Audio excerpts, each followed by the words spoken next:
오늘 주신 말씀 의지해서 하나님을 기쁘시게 하는 회개라는 제목으로 말씀을 증거합니다. 우리 하나님의 자녀들이 이 세상을 살아갈 때에 결코 우리 가운데서 떨어지지 않는 것 두 가지가 있습니다. 우리의 삶 가운데 떨어지지 않는 것 두 가지가, 첫째는 하나님의 사랑입니다. 하나님의 사랑은 결코 우리에게서 떠나지 않습니다. 포기하지 않는 사랑이시죠. 그리고 끝까지 하시는 사랑입니다. 그래서 성령님을 우리 안에 보내주셨죠. 내가 너희를 버리지 아니하고 내가 너희를 떠나지 아니하리라. 하나님의 사랑이 결코 우리를 떠나지 않습니다. 반면에 두 번째로 우리를 떠나지 않는 게 있는데 무엇인가? 죄의 유혹이 우리를 떠나지 않습니다. 어떻게 해서든지 우리를 유혹해서 범죄하게 만들고 하나님의 사랑에서 끊어지게 하려고 합니다.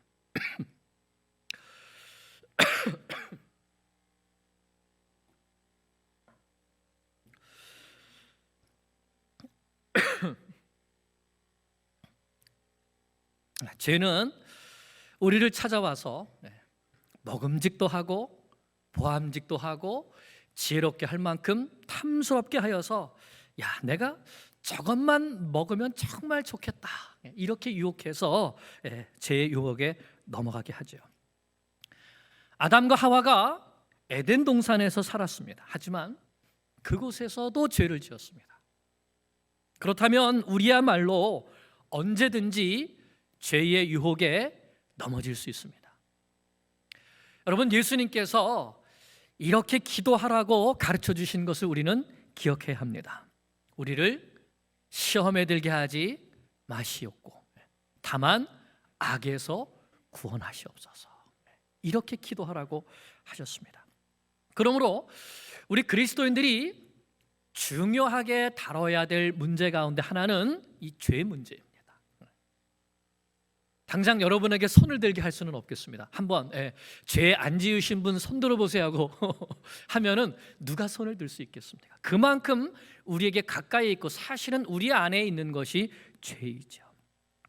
하나님은 죄 문제를 결코 가볍게 여기시지 않습니다. 죄를 가볍게 여기시지 않기 때문에 이 죄를 위하여서, 죄에서 사랑하는 택하신 자들을 구원하기 위하여서 하나밖에 없는 당신의 아들을 이 세상에 보내주시고 십자가에서 그 죄값을 대신 담당하게 해 주신 것이죠. 오늘 말씀을 통해서 하나님께서 다윗의 범죄를 어떻게 다루시는가를 우리가 보려고 합니다. 이 말씀 통해서 하나님 앞에 우리의 죄가 얼마나 심각한 것인가를 깨닫고, 그러나 반드시 죄를 회개하도록 하시는 그 하나님의 은혜를 깨달아서 우리의 죄를 회개하고 하나님 앞에 다시 나아갈 수 있는 우리 모든 성도님들 되실 수 있기를 간절히 기도합니다. 죄와 관련된 첫 번째 진리는 모든 사람이 죄를 짓는다는 것입니다. 모든 사람이 죄를 짓습니다. 로마서 3장 23절 말씀에도 모든 사람이 죄를 범하였음에 하나님의 영광에 이르지 못하더니라고 했습니다. 어른이나 어린 아이나 할 것 없이 모든 사람은 욕심을 부리고 거짓말을 하고 싸우고 미워하고 온갖 죄를 짓습니다. 의인은 없나니 하나도 없다고 했습니다. 한 사람도 없다고 하셨죠. 모든 사람이 죄를 짓습니다. 둘째는 하나님께서는 우리가 짓는 모든 죄를 다 보고 계신다는 겁니다. 알고 계신다는 사실이죠. 다윗이 침상에서 몰래 은밀하게 밧세바와 범죄한 것 같지만 누구는 다 알고 계십니까? 하나님은 다 알고 계시고 하나님은 다 보고 계신다는 것이죠. 아무도 모르게 사고로 인해서, 전쟁으로 인해서 우리아가 죽은 것 같았지만 하나님은 다 알고 계시고 그것이 다윗의 죄라는 것을 다 보고 계셨던 것이죠. 그래서 다윗이 행한 그 모든 일이 여호와의 보시기에 악하였더라라고 하나님이 다 보고 계셨고 너는 악하다라고 정죄하셨다는 것을 우리가 보았습니다. 모든 사람이 죄를 짓고 하나님은 그 죄를 다 보고 계시고 다 알고 계십니다. 뿐만 아니라 우리가 죄를 짓는 것은 하나님을 업신여기는 것이라는 사실입니다. 하나님께서 이렇게 말씀하십니다. 10절에 보니까 이제 내가 나를 업신여기고 햇사람 우리아의 아내를 빼앗아 내 아내로 삼았은즉, 즉 모든 죄는 누구를 업신여기는 겁니까? 그렇습니다. 우리가 죄를 짓는 것은 하나님을 업신여기는 죄라는 것, 하나님을 멸시하는 죄라는 것이죠. 그러면 하나님을 멸시하는 사람, 하나님을 업신여기는 사람은 어떻게 된다고 했습니까? 사무엘서의 주제라고 했죠. 나를 존중히 여기는 자를 나도 존중히 여기고 또 나를 멸시하는 자는 내가 경멸하리라 하셨습니다. 다윗이 하나님을 업신여기고 하나님을 멸시했으니까 이제는 하나님께서 다윗을 낮추시는 것이죠. 이것은 하나님께서는 결코 죄를 가볍게 보시지 않는다는 것입니다. 우리가 이것을 명심해야 합니다. 하나님은 반드시 죄의 값을 치르게 하십니다. 그래서 이미 우리는 예수님의 그 십자가의 구속의 사역으로 인하여서 어제와 오늘과 또 미래의 모든 죄까지 다 용서함을 받았으니까, 그러므로 이제는 우리가 죄를 지어도 된다 하는 것은 이단인 구원파나 주장하는 것이죠. 그렇지 않습니다. 하나님은 죄를 미워하시기 때문에 반드시 죄를 심판하시고 죄에 대해서 징계하십니다. 그런데 이 하나님의 심판과 하나님의 징계에 따라서 두 가지 길로 나눠지게 되죠. 첫째, 예수님을 구주로 고백하지 않은 사람들, 예수님을 믿지 않는 사람들은 끝까지 회개하는 믿음에 이르지 못해서 하나님의 정죄하심을 받고 심판을 받아서 영원한 지옥 형벌에 이르게 됩니다. 믿지 않는 사람들은 회개를 하지 못합니다. 그러나 예수님을 믿는 사람들은 하나님께서 성령을 그에게 주시고 그의 마음속에 회개의 영을 부어주셔서 하나님 앞에 잘못을 고백하게 하시고, 그러나 하나님께서 그 죄를 통하여 징계하심을 통하여서 성화에 이르게 하십니다. 그리고 그 사람에게 끝까지 함께 하심을 통하여서 마침내 구원을 이루시고 영원한 천국에 들어가게 하십니다. 이것이 차이점입니다. 자, 정리해 보겠습니다. 모든 사람은 죄를 짓습니다. 하나님은 우리가 범하는 모든 죄를 다 보고 계십니다. 우리가 죄를 짓는 것은 하나님을 멸시하는 것입니다. 그래서 하나님은 그 죄를 심판하십니다. 예수님을 믿지 않는 자들은 회개에 이르지 못하여 영원한 지옥의 형벌을 받게 됩니다. 그러나 예수님을 믿는 자들은 반드시 회개하고 징계를 통과해서 성화와 영화에 이르게 하십니다. 이것이 죄를 다루시는 하나님의 방법이죠. 그러면 오늘 말씀을 통해서 하나님께서 우리의 죄를 어떻게 다루시는지 다윗을 통해서 함께 살펴보기를 원합니다. 다윗이 영적 게으름에 빠져서 밧세바와 간음하고 그의 남편인 우리아까지 죽였습니다. 하지만 백성들은 다윗이 우리아의 죽음을 크게 장례를 치러주고 충성스러운 장군처럼 대접해주고 또 그의 아내를 왕비로 삼아준 것에 대하여서 아마 다윗을 칭찬하고 다윗을 존경했을 겁니다. 다윗이 왜 이렇게 했습니까? 자신의 죄를 감출 수 있다고 생각했기 때문인 것이죠. 하지만 그런 다윗도 자신의 양심이 우리아의 핏값에 대하여서 날마다 호소하고 있는 이 소리를 외면할 수 있었을까요? 그렇지 않습니다. 우리가 죄를 지으면 다른 사람은 몰라도 누구는 알죠? 나는 압니다. 성령께서 우리 안에서 우리의 죄를 책망하시기 때문에 우리가 죄를 지으면 양심이 무뎌진 사람처럼 그냥 아무런 거리낌 없이 또 다른 죄를 짓는 것이 아니라 성령께서 깨우쳐 주시기 때문에 양심이 고통을 받습니다. 괴롭습니다. 그것이 하나님의 자녀의 모습인 것이죠.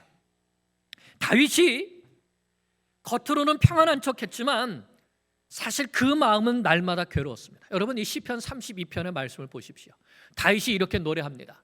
내가 입을 열지 아니할 때에, 하나님 앞에 내가 이 죄를 고백하지 아니할 때에 종일 신음함으로 내 뼈가 쇠하였도다. 주의 손이 쥐하로 나를 누르시오니. 누가 책망하시는 겁니까? 하나님께서 너의 죄를 내가 알고 있다고 계속 책망하시는 것이죠. 그런데도 회개하지 않으면 어떻습니까? 내 진액이 빠져서 여름 가뭄에 마름같이 되었나이다. 하나님 앞에 죄를 고백하지 않은 다윗이 겉으로는 멀쩡한 것 같았지만 그 속으로는 어땠다는 것입니까? 뼈마디가 말라가는 것처럼, 심장에 타들어가는 것처럼 그런 고통 가운데 있었다는 것이죠. 그런데 바로 이때 하나님께서 은혜의 손길을 펼치셨습니다. 하나님의 은혜는 죄를 눈감아 주시는 것이 아니라 다윗이 지은 죄를 정확하게 지적하시고 그 죄에 대하여서 회개할 기회를 주시는 것이었습니다. 하나님의 은혜는 죄를 눈감아 주시는 것이 아닙니다. 야, 없었던 걸로 하자, 이것이 아니에요. 우리에게 찾아오셔서 죄를 정확하게 지적해 주시고 그 죄를 깨닫게 해주시고 회개하게 하시는 것이 하나님의 은혜입니다. 그래서 1절부터 보면 하나님께서 나단 선지자를 보내셨습니다. 다윗에게 이야기를 하죠. 어떤 이야기였습니까? 어떤 부자가 있었는데 한 가난한 사람이 자기 딸처럼 여기는 그 어린 양을 빼앗아다가 자기에게 온 손님을 대접했다, 이런 얘기입니다. 다윗이 이 이야기를 듣고 뭐라고 하죠? 이런 일을 행한 그 사람은 마땅히 죽을 자라라고 합니다. 분노하죠. 그때 선지자 나단이 뭐라고 했습니까? 그 자가 바로 당신이요 라고 말했던 것입니다. 당신이 바로 그 사람이라. 하나님께서 나단을 통하여서 이 비유를 통해서 다윗의 죄가 어떤 죄인지 정확하게 지적해 주신 것입니다. 그런데 다윗이 언제 어떻게 어떤 마음으로 죄를 지었는지를 정확하게 알고 계시는 하나님께서 왜 다윗이 범죄했을 그때가 아니라 시간이 한참 지난 다음에 이제 범죄의 결과로 아이가 낳게 되었을 때 왜 이때에 선지자를 보내셔서 다윗을 책망하신 걸까요? 아니, 어떻게 보면 모든 것을 다 알고 계시고 자신의 뜻대로 행하시는 하나님께서 그렇게 하나님을 사랑했던 다윗인데 왜 다윗이 범죄하지 않게 다윗이 그런 마음을 품을 때 하나님께서 딱 나타나셔서 내 이놈 다윗, 너 지금 무슨 생각을 하는 거냐?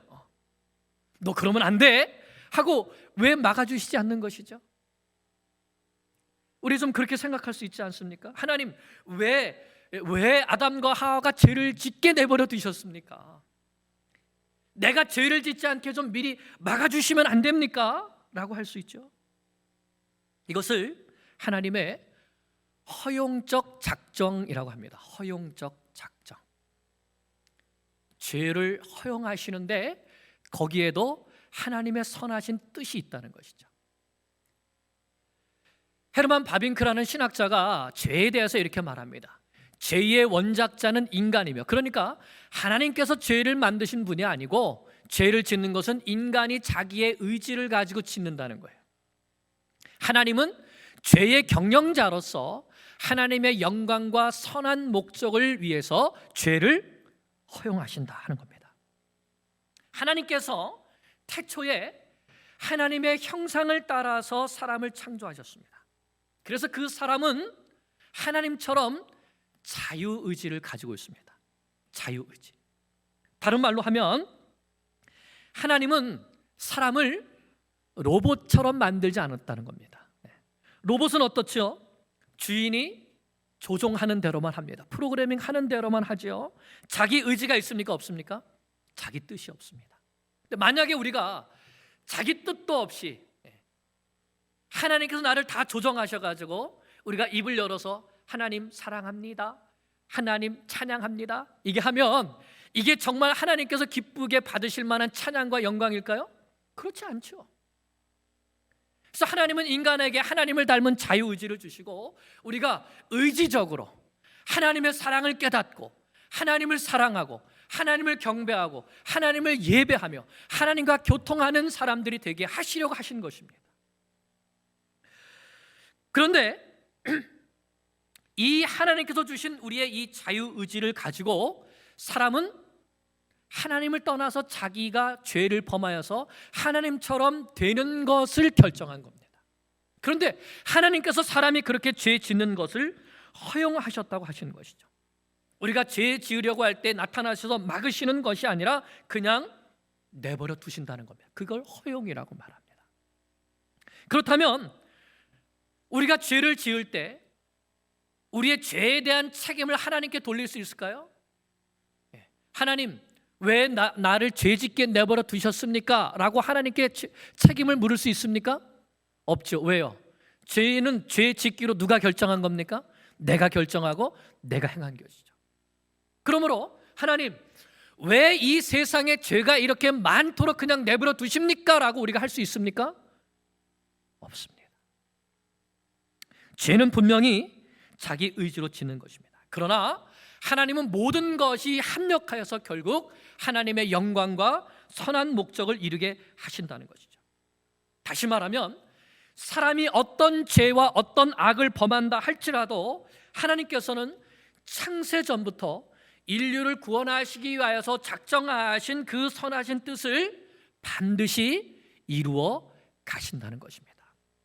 악을 행할지라도 그 악을 통하여서 하나님이 기뻐하시는 선을 이루셔서 하나님의 작정하신 뜻을 반드시 이루신다는 것입니다. 그것이 허용적 작정입니다.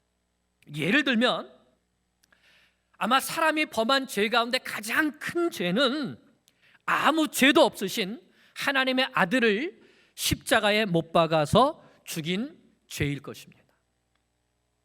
그러나 성경은 이것마저도 하나님의 허용적 작정 안에 있다는 것을 가르쳐 주시고 있습니다. 자, 사도행전 2장 23절 24절 말씀인데요, 같이 읽어보겠습니다. 그가 하나님께서 정하신 뜻과 미리 아신 대로 내준 바 되었거늘 너희가 법 없는 자들의 손을 빌려 못 박아 죽였으나 하나님께서 그를 사망의 고통에서 풀어 살리셨으니 아멘. 자, 사람은 어떤 죄를 지었습니까? 죄가 하나도 없으신 하나님의 아들 예수님을 이방인의 손을 빌려서, 유대인들이 빌라도의 총독 빌라도의 손을 빌려서 예수님을 십자가에 못 박아 죽였습니다. 사탄은 이를 통해서 자기가 승리했다고 생각했죠. 자, 그런데 하나님은 어떻게 하셨습니까? 그 예수님을 다시 부활시키셔서 죄인들을 구원하시려는 그 하나님의 정하신 뜻을 이루셨다는 것이죠. 하나님의 선하신 뜻은, 정하신 뜻은 변하지 않았습니다. 죄인들이 하나님의 뜻을 막아보려고 했지만, 악을 행함으로 하나님의 계획을 막아보려고 했지만 하나님의 정하신 작정은 변하지 않는 것입니다. 유대인들이 어떻게 하실 것을 미리 아시고 예수님을 부활하게 하심을 통해서 영원한 구세주가 되어주게 하신 것입니다. 악을 선으로 바꾸신 것이죠. 하나님은 다윗이 범죄할 것도 다 알고 계셨습니다. 그리고 다윗이 범죄하는 것을 막지도 않으셨습니다. 그러나 다윗이 죄 가운데 고통하며 사는 것은 더더욱 원치 않으셨습니다. 그래서 선지자 나단을 보내셔서 다윗의 죄를 지적하시고 다윗을 징계하시는 것입니다. 9절 말씀 다시 읽어보겠습니다. 9절 시작. 그러한데 어찌하여 내가 여호와의 말씀을 업신여기고 나 보기에 악을 행하였느냐? 내가 칼로 햇사람 우리아를 치되 암몬 자손의 칼로 죽이고 그의 아내를 빼앗아 내 아내로 삼았도다. 하나님께서 너를 얼마나 사랑하시고 너에게 얼마나 큰 은혜를 베풀어 주셨는데 왜 하나님을 업신여기고 간음과 살인과 도둑질과 불순종의 죄를 범했느냐라고 책망하신 것입니다. 그리고 다윗이 범한 이 죄로 인하여서 어떤 열매를 거두게 될 것인가도 미리 알려주십니다. 너 이 죄로 인하여서 이런 징계를 받을 것이다. 첫째는 칼이 내 집에서 영원토록 떠나지 아니하리라. 다윗이 칼로 우리아를 죽였기 때문에 다윗에게도 너에게도 칼이 동일하게 임할 것이다 하는 것입니다. 행한 대로 심은 대로 갚아주시겠다는 것이죠. 둘째는 다윗의 집에 재앙을 일으키시겠다고 하십니다. 그 이유는 다윗이 우리아의 집을 무너뜨렸기 때문입니다. 이후에 하나님의 이 심판의 말씀은 무서울 정도로 정확하게 다윗과 그의 집에 이루어지게 됩니다. 먼저 다윗이 밧세바와 동침하여 낳은 아들은 7일 만에 죽게 됩니다. 또 그 후에 다윗의 아들 암논이 그의 이복 누인 다말을 강간하게 되죠. 다말의 오빠인 압살롬은 이 일을 통하여서 자기의 이복형인 암논을 또 죽여서 복수합니다. 뿐만 아니라 압살롬은 아버지 다윗에게 반역의 칼을 들고 아버지의 첩들을 밝은 대낮에 범하고 그러다가 그 역시 죽임을 당하게 되죠. 하나님께서 다윗이, 왕이, 지도자가 백성들 앞에서 그들 몰래 죄를 지은 이 죄에 대하여서 하나님은 이 죄를 밝히 드러내시고 그리고 다윗을 무섭게 심판하신 것입니다.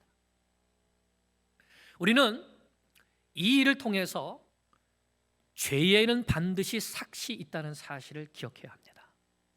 죄는 삭이 있습니다. 하나님은 죄를 그냥 넘기지 않으십니다. 죄의 삭은 사망이라고 하셨습니다. 죄는 열매가 있고 그 결과로 심판을 받게 되고 그리고 하나님은 징계하십니다. 하나님은 이제까지 다윗이 얼마나 자신에게 충성스럽게 사랑스럽게 했는지를 보시고 눈 감아 주신 것이 아닙니다. 철저하게 다윗의 죄를 지적하시고 심판하시고 징계하셨습니다. 그런데 왜 그렇게 하셨을까? 이것이 중요합니다. 하나님께서 왜 다윗의 죄를 이렇게 철저하고 무섭게 밝히시고 또 징계하시는가? 왜 하나님께서 죄를 범한 하나님의 자녀들을 심판하시고 징계하시는가? 그것은 참된 회개를 하게 하시기 위함입니다. 하나님의 자녀가 하나님 앞에 회개의 열매를 맺게 하시기 위해서입니다. 오늘 말씀에서 가장 중요한 장면은 이것입니다. 하나님께서 나단을 보내서 다윗의 죄를 지적하시고 심판하실 때 다윗이 어떻게 반응했습니까? 다윗이 어떻게 했죠? 이거 정말 중요합니다. 13절에 보면 다윗이 나단에게 이르되 내가 여호와께 범죄하였노라 라고 합니다. 내가 여호와께 죄를 범하였노라. 다윗은 사울처럼 하나님께서 죄를 지적하실 때에 변명하지 않았습니다. 하나님께서 죄를 책망하시자 즉시 내가 여호와께 죄를 범했습니다라고 자백했습니다.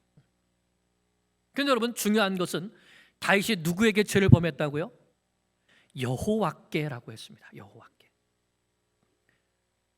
하나님 내가 밧세바에게 죄를 범했습니다. 하나님 제가 우리아에게 죄를 범했습니다가 아니라 내가 여호와께 죄를 지었습니다라고 고백했습니다. 이것이 무엇을 의미하죠? 모든 죄는 누구에게 죄를 범하는 겁니까? 하나님께 죄를 범하는다는 것입니다. 우리가 이 죄의 문제가 이건 사람과 사람 사이만의 관계지라고 한다면 그냥 이 세상 재판에서 법정에서 재판받으면 그걸로 끝날 겁니다. 그러나 모든 사람의 짓는 죄는 다 하나님 앞에서 죄를 범한다는 사실입니다. 그러므로 하나님 앞에서 반드시 심판받게 되어 있다는 것이죠. 그럼 우리가 범죄했을 때 물론 사람과도 정의롭게 해결해야 되지만 반드시 하나님 앞에 나아가서 죄를 고백하고 이 죄에 대하여서 해결받아야 하는 것입니다. 내가 여호와께 범죄했다고 다윗은 고백했습니다.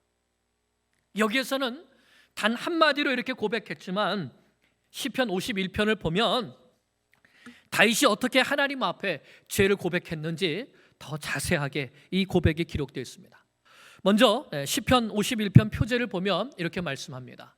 다윗이 밧세바와 동침한 후 선지자 나단이 그에게 왔을 때라고 되어 있습니다. 하나님께서 나단을 보내셔서 죄를 책망하셨을 때 자기 죄를 깨닫고 하나님 앞에서 눈물로 고백하면서 지었던 회개의 시라는 말씀이죠. 1절에서 3절에 이렇게 말씀합니다. 하나님이여 주의 인자를 따라 내게 은혜를 베푸시며 주의 많은 긍휼을 따라 내 죄악을 지워주소서. 나의 죄악을 말갛게 씻으시며 나의 죄를 깨끗이 제하소서. 물은 나는 내 죄가를 아오니 내 죄가 항상 내 앞에 있나이다. 내 죄를 씻어주실 수 있는 분은 누구뿐입니까? 하나님뿐이라는 거예요. 하나님, 내가 하나님 앞에 죄를 지었습니다 라고 고백했던 것이죠. 그리고 17절을 보면 시편 51편 17절을 보면 다윗이 어떻게 하나님 앞에 회개하는지 그 회개하는 자세가 나와 있습니다. 함께 읽겠습니다. 시작.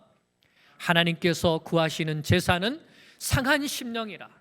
하나님이여 상하고 통회하는 마음을 주께서 멸시하지 아니하시리이다. 아멘. 왕이지만 이제까지 하나님 앞에 잘한 것도 많이 있었지만 하나님께서 내 죄를 책망해 주실 때 철저하게 하나님 앞에 무릎 꿇고 엎드려서 상한 심령을 가지고 통회하는 마음으로 침상을 눈물로 적시며 하나님, 내가 죄인입니다. 하나님, 내가 잘못했습니다. 하나님, 내가 하나님을 멸시했습니다. 하나님, 나를 긍휼히 여겨주시고 나에게 은혜를 베풀어 주셔서 내 죄를 용서해 주시옵소서. 그렇게 하나님 앞에 나아가 고백했던 것입니다. 우리가 본받아야 할 모습이 바로 이 모습이 아니겠습니까? 우리는 죄를 범하고서도 하나님 앞에 죄의식도 없고 하나님 앞에 회개하지도 않는 마음이 정말 돌과 같이 굳어서 강팍한 그런 사람이 되어서는 안 되겠습니다. 죄를 범했으면 다윗과 같이 내 죄를 깊이 깨닫고 하나님 앞에 상한 심령 통회하는 마음으로 회개해야 하는 것이죠. 왜냐하면 바로 그때 하나님의 용서의 은혜가, 사죄의 은혜가 임하기 때문입니다.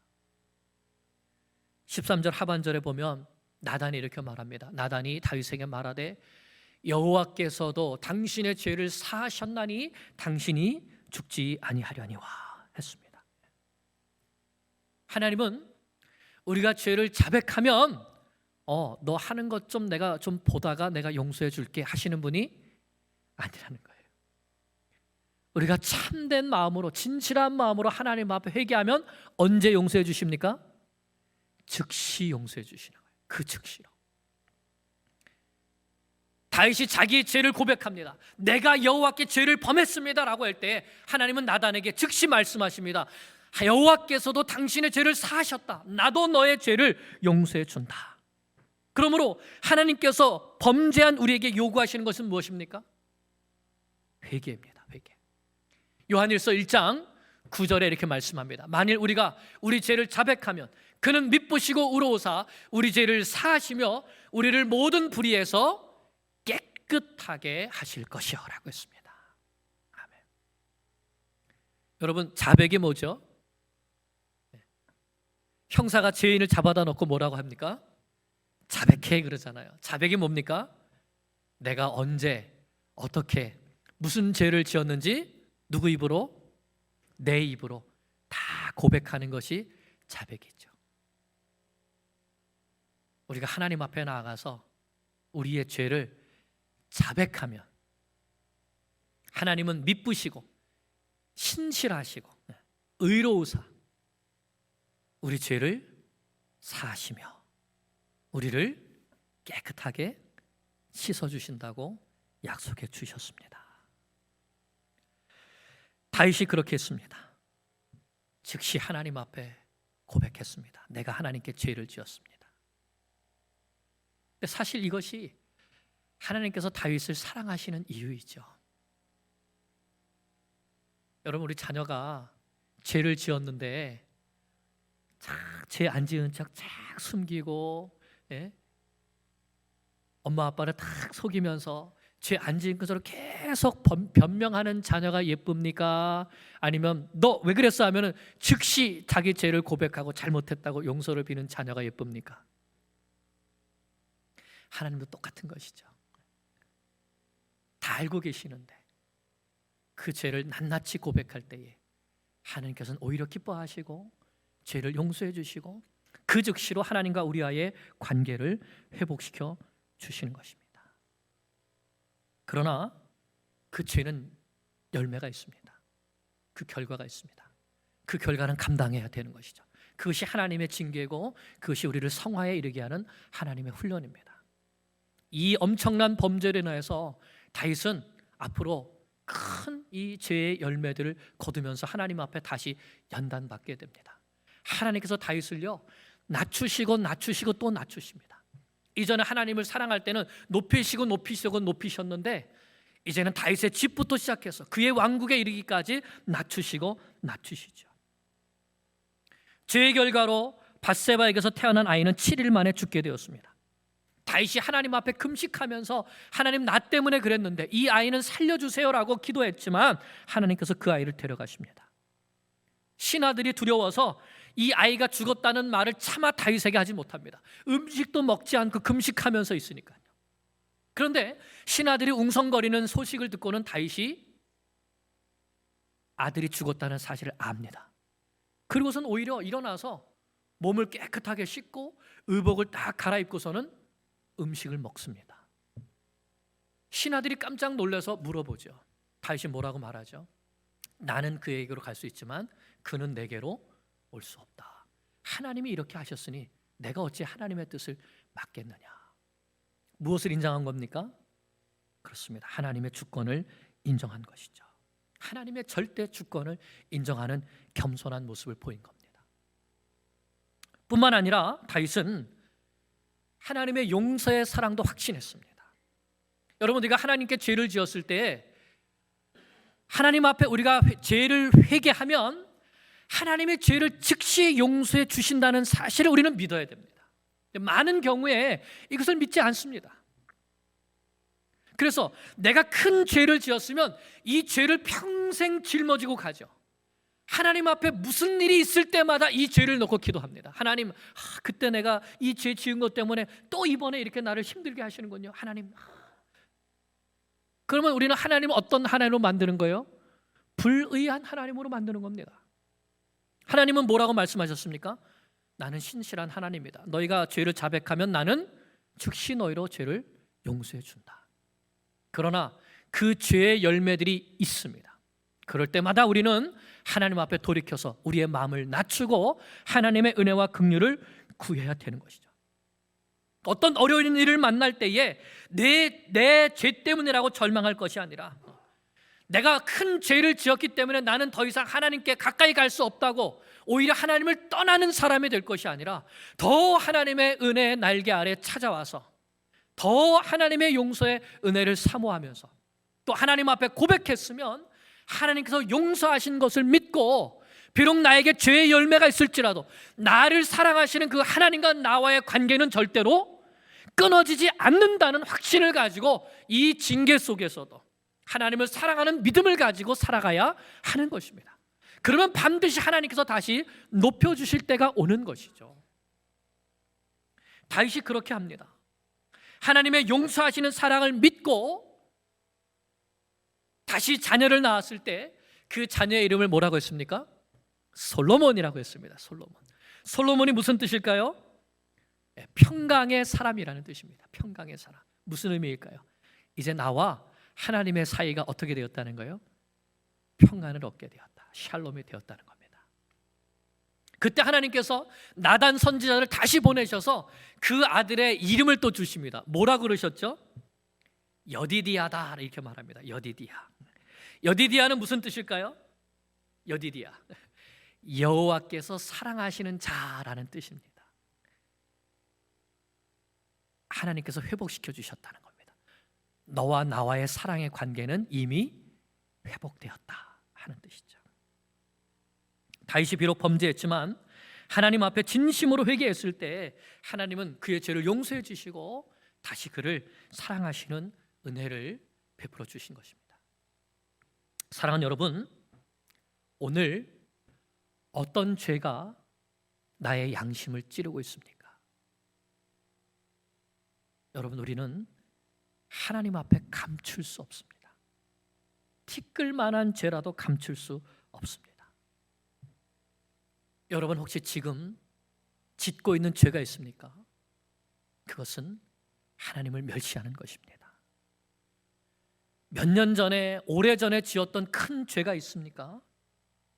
하나님은 죄를 결코 눈 감아 주시지 않습니다. 죄를 반드시 적발하시고 책임을 물으시죠. 그러므로 지금이 하나님의 은혜를 구해야 할 때입니다. 우리가 우리의 죄를 자백하면 예수님의 십자가의 보혈로 우리의 죄를 용서해 주시고 우리를 다시 회복시켜 주십니다. 우리 하나님의 이 말씀을 함께 붙들어 보겠습니다. 요한일서 2장 1절 2절 말씀입니다. 같이 읽습니다. 나의 자녀들아, 내가 이것을 너에게 쓰면 너희로 죄를 범하지 않게 하려 함이라. 만일 누가 죄를 범하여도 아버지 앞에서 우리에게 대언자가 있으니 곧 그리스도 예수 그리스도이시라. 그는 우리 죄를 위한 화목 제물이니 우리만 위할 뿐 아니요 온 세상의 죄를 위하심이라. 아멘. 우리에게는 누가 계십니까? 예수님이 계십니다. 대언자, 변호사라는 뜻입니다. 아버지, 내가 저의 죄를 대신하여서 십자가에서 죽었지 않습니까? 저가 이렇게 하나님 앞에 죄 용서를 구하오니 하나님, 나를 보시고 죄를 용서해 주시옵소서. 우리는 이미 죄 용서를 받았습니다. 그러므로 우리가 어떠한 잘못과 범죄 가운데 넘어진다 할지라도 결코 자책과 절망에 빠져 있으면 안 됩니다.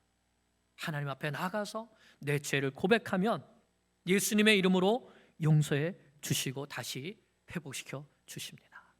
이것이 놀라운 은혜이죠. 우리가 하나님 앞에 참된 회개로 용서함을 받고 하나님과 평화를 누린 다윗과 같이 우리의 죄를 하나님 앞에 고백하고 회개하여 하나님의 참된 용서를 통하여 하나님과 사랑의 관계를 회복하는, 그래서 전심으로 하나님을 사랑하고 하나님을 높여드리는 삶을 살아가는 주의 백성들 되시기를 간절히 축원합니다. 기도드리겠습니다.